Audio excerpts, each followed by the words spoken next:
vamos para a segunda geração do modernismo. Detalhe aqui, as gerações do modernismo, elas têm características diferentes. Lá na primeira, revolucionários, aqui na segunda geração, a gente vai ter um seguinte movimento. Essa galera da Semana de Arte Moderna fez uma revolução, abriu caminhos para que a gente pudesse fazer coisas novas. Mas nada impede que a gente faça coisas novas, novos versos, novas estruturas, novo vocabulário, mas também se utilize do clássico.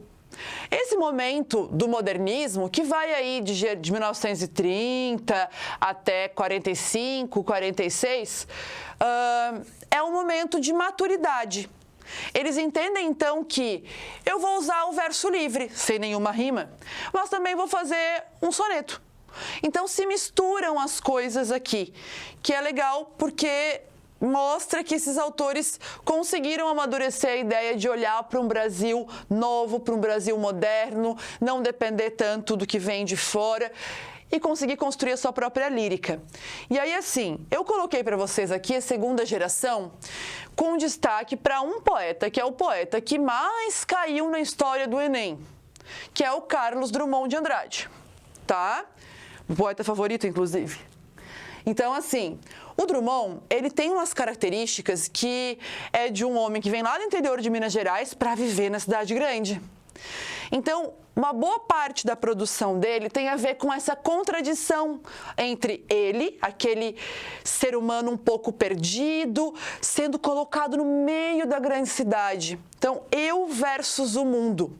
É comum, vocês devem ter escutado, inclusive, esse pequeno versinho que ele fala: mundo, mundo, vasto mundo. Se eu me chamasse Raimundo, seria uma rima, não seria uma solução. Mundo, mundo, vasto mundo, mais vasto é o meu coração. Então, percebam que ele vai construindo essa oposição entre ele e o mundo para tentar entender-se neste lugar. E aí ele vai amadurecer cada vez mais a poesia dele para chegar em 1945 e publicar uma obra-prima, que é essa edição que vocês estão vendo aí, A Rosa do Povo.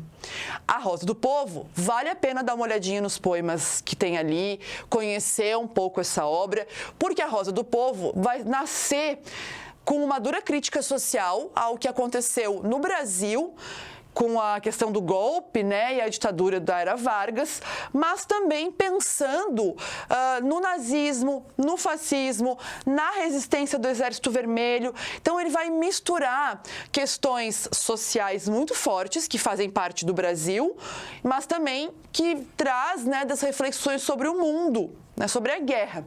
Para além dessas reflexões, a gente vai ter também reflexões sobre a violência cotidiana. Fica a dica vocês conhecerem um poema que chama Morte do Leiteiro. E também ele vai falar sobre metapoesia. Opa! Falamos dela lá no início. Ele vai usar muita metalinguagem nesse livro, porque ele fala sobre o processo de criação dos poemas. E aí, ao longo da vida, né, o Drummond segue sendo muito reflexivo, vai começar a criar umas poesias mais sensuais, também mais perto da morte, assim, com uma coisa mais liberdade de corpo, liberdade de entendimento. Então, super importante saber bastantinho sobre o Drummond. E aqui, claro, né, ainda nessa geração, a gente tem poetas importantes, como a Cecília Meirelles e o Vinícius de Moraes, que a gente vai ver ele muito mais como musicista do que como poeta. Aqui, para além da poesia, a gente tem a prosa, né? Os romances. E o romance da segunda geração é um romance de pura crítica social. É o romance de 30, é um romance que vai ter Jorge Amado, que é um baita escritor que vai fazer crítica ao sistema que a gente vive. A Raquel de Queiroz, que é a primeira mulher a entrar na Academia Brasileira de Letras, inclusive na década de 70, em que ela vai tratar das penas, das coisas do Nordeste, da seca. O Graciliano Ramos, que faz a mesma coisa, que tem uma obra maravilhosa que chama Vidas Secas. José Lins do Rego.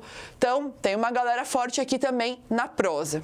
Agora, falando em prosa, vamos para 45. Terceira geração do modernismo, 1945. A famosa, a mais citada, inclusive a mais citada errada na internet, coitada, Clarice Lispector. Tá? Deusa maravilhosa, perfeita, cuidado com as citações dela na internet, provavelmente estão erradas. As pessoas citam qualquer coisa e botam o nome da mulher. Mas olha só, A Clarice Lispector é uma escritora que aparece com frequência também, assim como a Lígia Fagundes Telles, primeira mulher brasileira indicada a um Nobel de Literatura em 2015. Infelizmente, não foi dessa vez. Ela tá viva, com 98 anos, hein? Quem sabe daqui a pouco ganha um Nobelzinho para garantir o nosso, tá? Clarice Lispector e Lígia Fagundes Telles se destacaram por um romance muito psicológico, cheio de detalhes de pensamentos, conflitos existenciais, mas com uma coisa que não havia acontecido até então no Brasil. O foco da narrativa é no pensamento e no desenvolvimento das mulheres.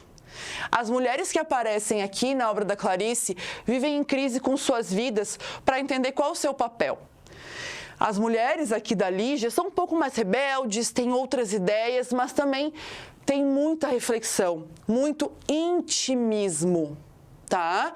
A palavra psicologia e intimismo serve muito bem para essas duas escritoras. Teve ano aí, ó, que se não caía uma, caía outra, isso quando não teve ano, caiu as duas junto.